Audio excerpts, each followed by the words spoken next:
The number 4 seed in the Western Conference, the Houston Rockets, are facing off against the Utah Jazz tonight in Game 3 of their first round series. We'll see Houston head to Utah to see if they can keep that momentum that they've had in Game 1 and Game 2 of this series thus far in Houston. Now, the Rockets as a team have been playing great basketball, but Game 2 pretty much was all about the bearded one, possibly the soon-to-be MVP James Harden.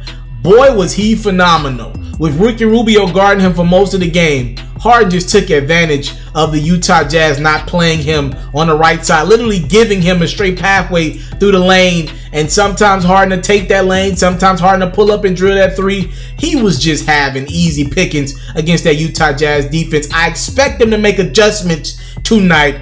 Harden has had a phenomenal season statistically. He's put up some great stats, 60-point games, 50-point games, whatever you could think of.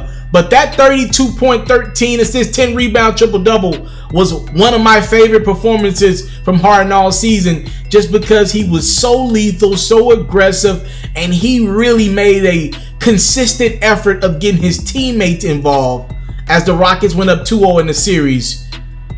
But as the Rockets were taking care of business in Houston, I could not keep my eyes off of another game that was going on, ironically at the same time, involving another MVP candidate.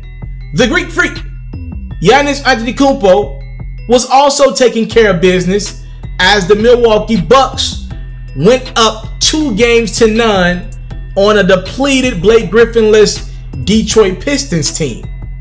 Now, I know the MVP award ain't yet. We're going to wait till after the postseason is done to hand out the awards. But it's nothing wrong with talking about who's going to win this award. Giannis put up his averages as well, giving the Milwaukee Bucks 26-12 in a dominating outing as they put it on the Pistons in the second half of that basketball game, as they go now to Detroit to try to get rid of the Pistons in 4. Well, I'm watching these two great performances, and it got me to thinking to myself, wow, I really don't know who's winning MVP. Like, at this point, usually a guy like me, I know who's going to win it, right? I follow enough voters. Usually I'm able to tell, okay, I know a lot of people who vote for the NBA MVP, and it seems like it's like 7 people saying I'm going this way and only 2 people saying I'm going that way. You can kind of put together who's going to win the MVP. I'm literally seeing it dead split down the middle. I see Harden, I see Giannis, and I am as conflicted as ever, even myself, because Harden has been phenomenal offensively. Statistically, he has one of the best offensive seasons we've seen in quite some time, averaging over 36 points a game. But I want to still respect defense, even though it's not as prevalent in the NBA today. We got a guy, a superstar, that's committed to playing 48 minutes of defense in Milwaukee by the name of Giannis Antetokounmpo.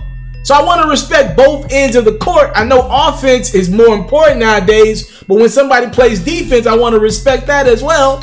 But dang, both these guys have been great. The Bucks were the #1 team in the Eastern Conference, heck, the entire NBA. But James Harden had to hold it down for the Rockets for a nice portion of that season, with guys like Clint Capella and Chris Paul in and out of the lineup. Speaking of Clint Capella and Chris Paul, technically, Clint Capella has never been an All-Star, and technically, Chris Paul has not been an All-Star the last few years, which technically means James Harden does not play with any other All-Star. Swing over to the Greek Freak. He technically plays with another All-Star at the current moment, Chris Middleton. But I think most of us know Chris Middleton would not be an All-Star if he did not play with the Greek Freak, as Chris Middleton is known to be one of the most lethal shooters in the NBA, and he benefits off a lot of the penetration from Giannis Antetokounmpo.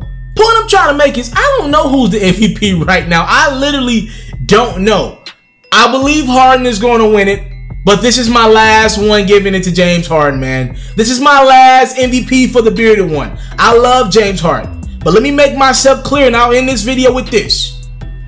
If James Harden gets eliminated in the next round of the Western Conference playoffs, and I know it's a regular season award, the MVP is, let me make myself clear. If James Harden gets eliminated, if he can't get over the hump and beat the Warriors again, and the MVP kind of coincide with the best player in the world, if he can't get past the Warriors this year at full strength as the Rockets, I'm sorry, you can't win any more MVPs in my book, because that tells me you're not pacing yourself correctly. If Giannis gets to the finals, the East is just as tough as the West this year. If Giannis is able to get his Bucks team to the finals and Harden is eliminated in the second round, at some point, fans, media, anybody that loves this game's got to say, yo, Harden is giving it his all in the regular season, but he has nothing left in the tank come postseason. That's not fair to guys like Giannis Antetokounmpo, who probably could go out and give you a 45, 50-point game every other night, but they're pacing themselves better and winning games without having to do that. I'm not about to argue with you what's more impressive, 44 points from Harden or 26 points, 12 rebounds, and a blowout win from the Bucks.